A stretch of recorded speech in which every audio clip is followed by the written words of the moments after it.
से पहले हम भोजपुरी गायक अनुज सिंह जे भी हमारे वीडियो देखा था सब के पैर छू के प्रणाम करत बानी, गोल लगता नहीं। ये गीत कौन भैया खातिर बा हमनी के काराकाट लोकसभा से संसद के चुनाव लड़ताड़े तो रउआ सभी जनता से हाथ जोड़ के विनती बा कि हमारा पवन भैया के 12 नंबर कैंची छाप पर अपना कीमती वोट दे के भैया के विजयी बनाए और संसद तक पहुँचाए। देखिए आई भाव बा कैसे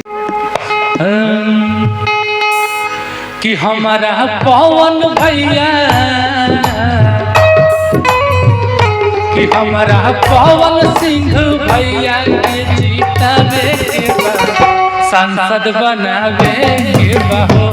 12 नंबर कैंची छाप पर बटन दबावे के बा, सांसद बनावे के बा हो। काराकाट लोकसभा से जीतावे के बा, सांसद बनावे के बा हो।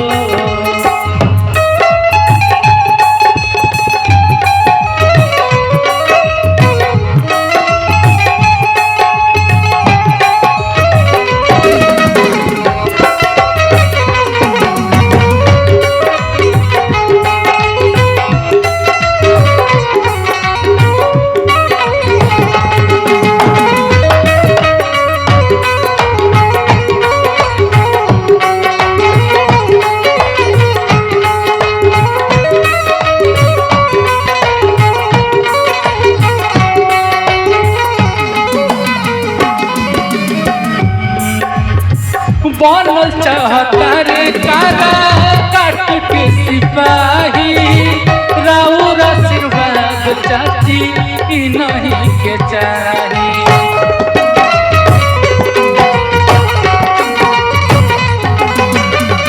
देश आ विदेश में कैले भोजपुरी के नाम हो, क्षेत्र खातिर कैल चाहता रे कुछ काम हो। कि अब की जीत के परचम,